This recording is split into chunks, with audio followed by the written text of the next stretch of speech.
हम लोग ये पद्म पुराण के श्लोक को देख रहे हैं।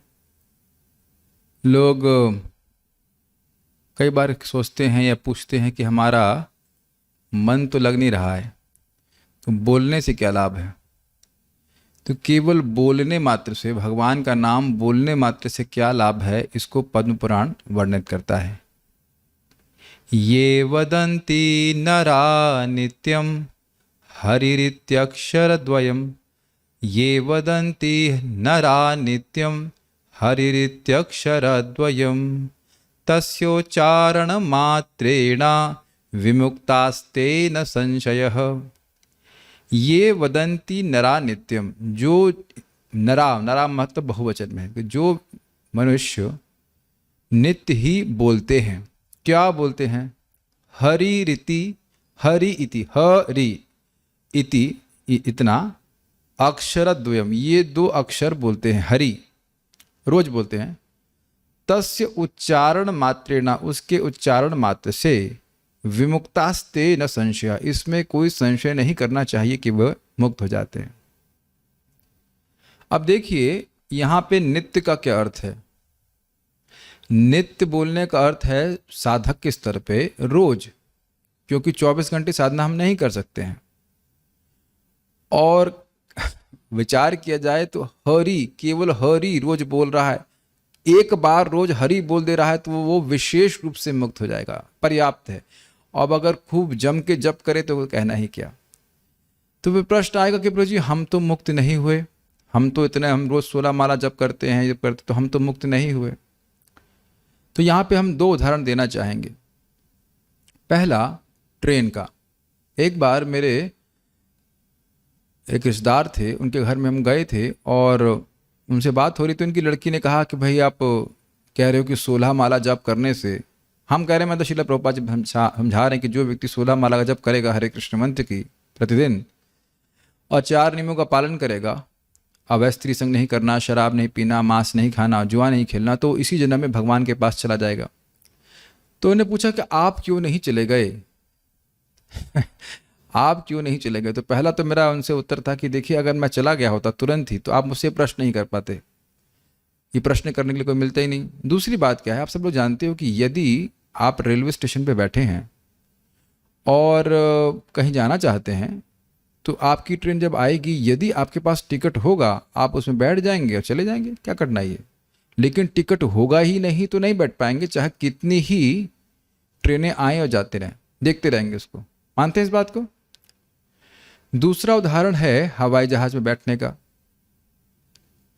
हवाई जहाज में बैठने से पहले व्यक्ति सुनिश्चित कर लेता है कि जिस हवाई जहाज पर वो बैठना चाहता है, उस पे उसका टिकट उत्तम वही टिकट है कि नहीं।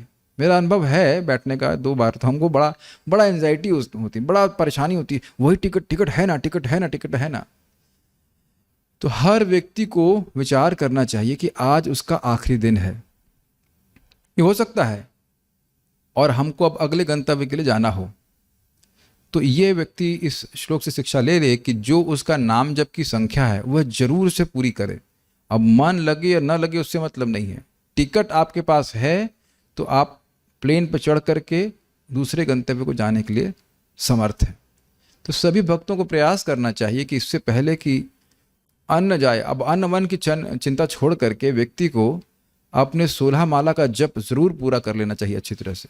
और दूसरी बात यह है कि जो हरे कृष्ण मंत्र है, इसको ठीक ठीक उच्चारण करना चाहिए। देखिए हम लोग कितना परेशान रहते हैं कि हमारा मन नहीं लग रहा है, लेकिन यहाँ पे स्पष्ट है, तस्य उच्चारण मात्र, मान लगे या न लगे, लेकिन उच्चारण करने मात्र से वह भगवान के पास चला जाएगा। और कहाँ जाएगा? विमुक्ति। विमुक्ति का मतलब भगवान का धाम, इसमें कोई संशय नहीं करना चाहिए, बल्कि संशय करना ही अपराध है।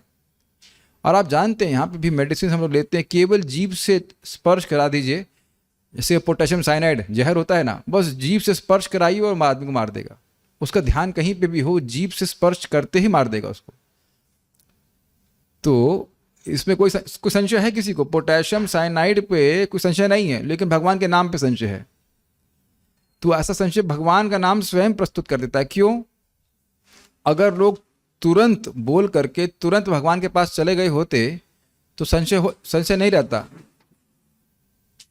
लेकिन अब क्योंकि भगवान के भक्तों को जगत में आप कुछ समय तक देखते हैं कि उनको रोग भी हो रहा है, सारी परेशानी हो रही, तो लगते कहाँ गए कहाँ गए। तो आचार्यगण समझाते हैं कि लोगों में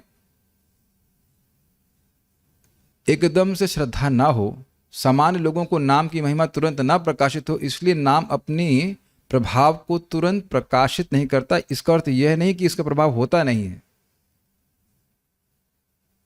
नाम अपना प्रभाव स्टोर कर देता है, लेकिन प्रभाव कुछ समय के बाद दिखाता है। जैसे अंजीर का पेड़ तुरंत फल नहीं प्रस्तुत करता है।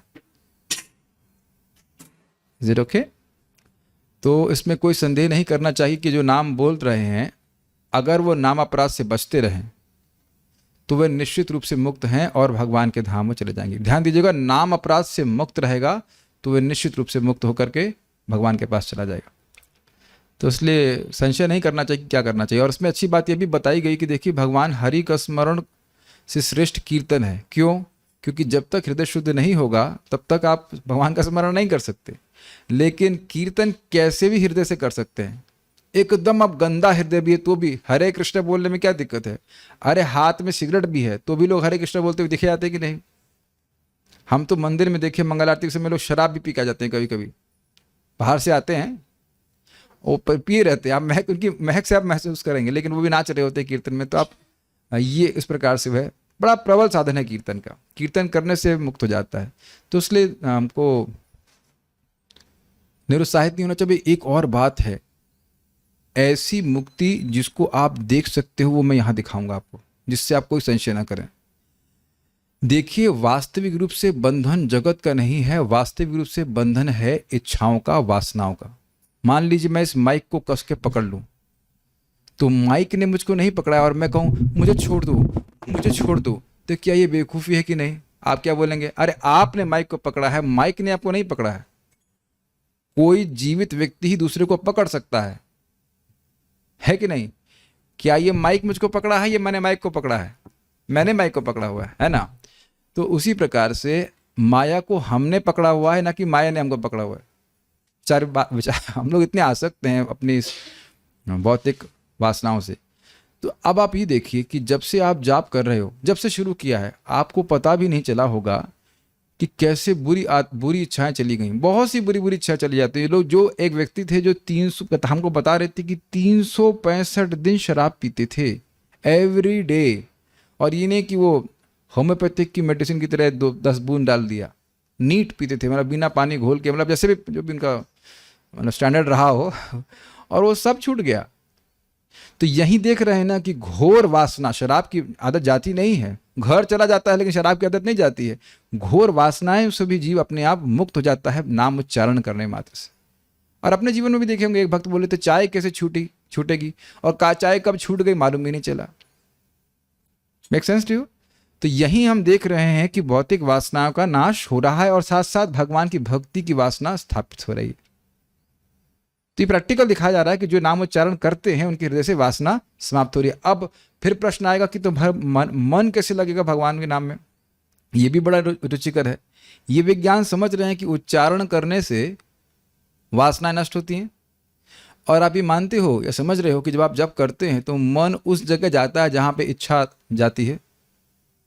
काश में कुछ और कर रहा होता। तो अब आप देख रहे हैं कि बार बार नाम उच्चारण करने से इच्छाएं समाप्त हो रही हैं, और जब इच्छाएं समाप्त होंगी तो मन भगवान में लगने लग जाएगा। क्या ये अनुभव है कि कभी एकादशी वाले दिन बहुत देर तक जप करने के बाद नॉन स्टॉप मन भगवान में लगने लगता है? हाँ। तो हरे कृष्ण मंत्र जप में कम पहली चीज तो है कि जीभ से अच्छे से उच्चारण करें, और उसमें कोई संशय नहीं होना चाहिए कि व्यक्ति उससे मुक्त होगा। ठीक है? हरे कृष्णा। और हाँ, एक और बात आपको फिर याद दिलाऊं कि 16 माला का जप ये हमारा टिकट है भगवान के धाम जाने का। तो इसको फ्लाइट में बोर्ड करने से पहले, दिन शुरू होने से पहले प्रयास करें कि 16 माला हमारा सुबह हो जाएगा। हो सकता है कि हम 10 बजे, 10:15 बजे मर जाएं, तो श्रील प्रभुपाद जी की कृपा से, भगवान के नाम की कृपा से हम जरूर भगवान के पास चले जाएंगे। संशय नहीं करना चाहिए, संशय ही अपराध है। संशय आत्मा विनश्यति, संशय नहीं करना चाहिए। हरे कृष्णा।